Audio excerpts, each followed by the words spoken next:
بسم اللہ الرحمن الرحیم۔ السلام علیکم دوستوں، میں آپ کا میزبان محسن رضا حبیبی قادری آپ کا استقبال کرتا ہوں ہمارے چینل فیضان اولیاء پر۔ دوستوں، اس سے پہلے والی ویڈیو میں ہم نے ادے پور کے ایک عظیم شیخ کامل حضرت مفتی ظہیر الحسن صاحب رحمۃ اللہ تعالی علیہ کی مبارک زندگی کے کچھ واقعات بیان کیے تھے۔ آج کے اس دوسرے پارٹ میں ہم حضرت کی کچھ کرامتیں اور آپ کے وصال شریف کے تعلق سے کچھ بیان کریں گے۔ زیادہ معلومات حاصل کرنے کے لیے آپ اس ویڈیو کو آخر تک ضرور دیکھیں، اور اگر آپ نے ابھی تک ہمارے چینل کو سبسکرائب نہ کیا ہو تو سبسکرائب بھی ضرور کر لیں۔ دوستوں، ادے پور میں ہی ایک مجذوب کامل بزرگ گزرے ہیں جن کا مبارک نام حضرت سید عبدالرؤف عرف مستان بابا رحمۃ اللہ تعالی علیہ ہیں۔ حضرت کی سیرت پاک پر بھی ہم نے ویڈیو بنائی ہوئی ہے، اگر آپ نے اس ویڈیو کو نہ دیکھا ہو تو اسے ضرور دیکھیں۔ جب حضرت مستان بابا رحمۃ اللہ تعالی علیہ سیر و سیاحت کرتے ہوئے ادے پور آ پہنچے تو آپ نے اسی شہر کو اپنا مسکن بنا لیا۔ ادے پور کے قیام کرنے کے بعد حضرت مستان بابا نے سب سے پہلے قطب میواڑ حضرت مفتی ظہیر الحسن صاحب رحمۃ اللہ تعالی علیہ کی خدمت بابرکت میں حاضری دی۔ اب حضرت مستان بابا کا معمول بن گیا تھا کہ ہر دوسرے اور تیسرے جمعرات کو حضرت مفتی صاحب کے مدرسے انجمن تعلیم الاسلام کے سامنے باہر آ کر کھڑے ہو جاتے اور اس وقت تک کھڑے رہتے جب تک حضرت مفتی صاحب اپنے کسی شاگرد کے ذریعے آپ کو 4 آنے نہیں پہنچا دیتے۔ چونکہ دونوں بزرگ 11ویں والے پیر سرکار غوث پاک رضی اللہ تعالی عنہ کے فیض قادریت سے فیضیاب تھے، اس وجہ سے ان دونوں بزرگوں کی ظاہری ملاقات کا زمانہ بھی تقریباً 11 سال کا رہا۔ سن 1947 میں جب ہندوستان کا بٹوارہ ہوا، اس وقت پورے ملک میں بہت فسادات ہوئے جس میں کافی جان مال کا نقصان ہوا۔ ادے پور میں بھی بڑی تعداد میں فسادی ظہر کے وقت چندری گران محلے پر حملہ کرتے ہوئے املی چوک تک آ پہنچے تھے اور بہت فتنہ و فساد پھیلا رہے تھے۔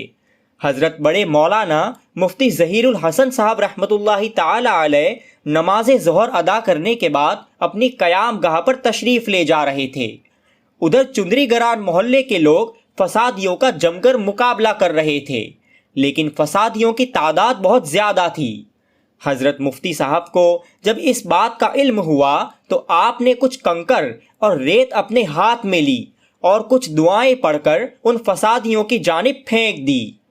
آپ کا ان فسادیوں کی جانب ریت پھینکنا تھا کہ وہ سارے فسادی آنکھیں ملتے ہوئے محلہ چھوڑ کر فرار ہو گئے۔ حضرت مفتی ظہیر الحسن صاحب رحمۃ اللہ تعالی علیہ ولایت کے بہت بڑے منصب پر فائز تھے۔ عام آدمی تو اپنی جگہ، اللہ کے ولی بھی آپ کا ادب و احترام کیا کرتے تھے۔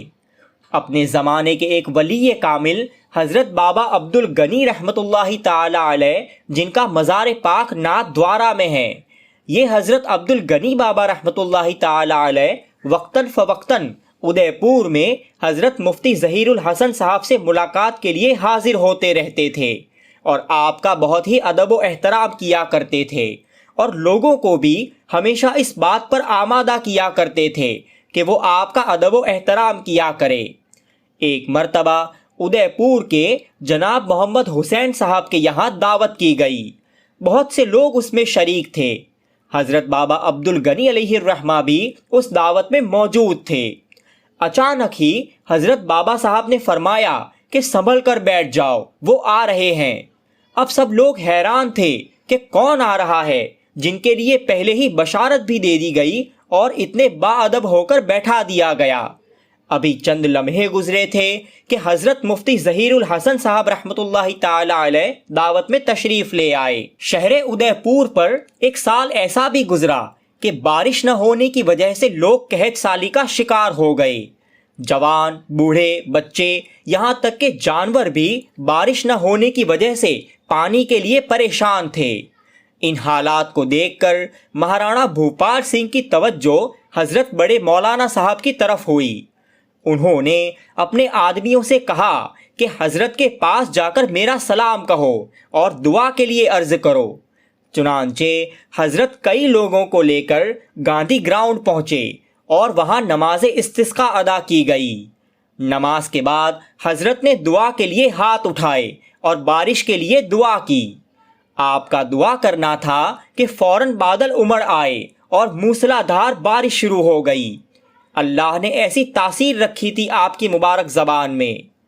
جب خلیفہ اعلیٰ حضرت مفتی ظہیر الحسن صاحب رحمۃ اللہ تعالی علیہ کے وصال شریف کا وقت قریب آیا، اس وقت آپ کا جسم پاک بہت کمزور ہو گیا تھا، لیکن اس حالت میں بھی آپ کی کوئی نماز فرض یا واجبات قضا نہ ہوئے۔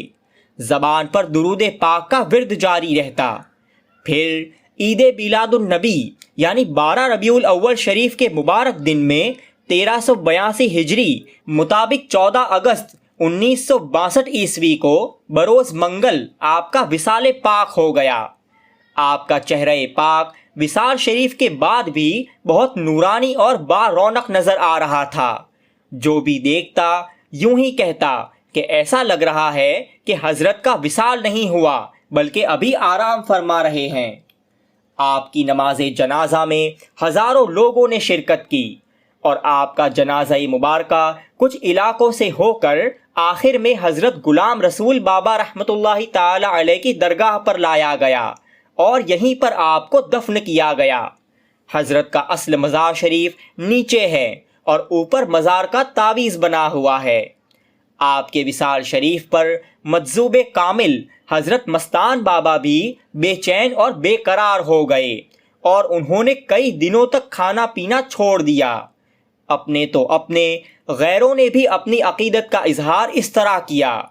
ادے پور کے پنڈت چوتھ مل جی نے حضرت کے وصال کے بعد کہا کہ آج میواڑ کا چراغ بجھ گیا ہے، چلو حضرت کے انتم درشن کر لیں۔ حضرت مفتی ظہیر الحسن صاحب رحمۃ اللہ تعالی علیہ کا فیضان و کرم آج بھی جاری و ساری ہے۔ آج بھی لوگ آپ کے مزار پاک پر حاضر ہوتے ہیں اور اپنی عقیدت کا بہترین صلہ پاتے ہیں۔ ادے پور کے جناب عبد الجبار صاحب کا بیان ہے کہ میں کاروبار کی وجہ سے بہت پریشان تھا، نہ میرے پاس کوئی نوکری تھی۔ جب میں حضرت مفتی صاحب کے مزار پاک پر حاضر ہوا اور آپ کے وسیلے سے دعا کی تو آپ کی نظر عنایت سے مجھے سرکاری نوکری مل گئی۔ اسی طرح کے کئی ایک واقعات موجود ہیں جنہوں نے آپ کے مزار پاک سے فیض حاصل کیا ہے۔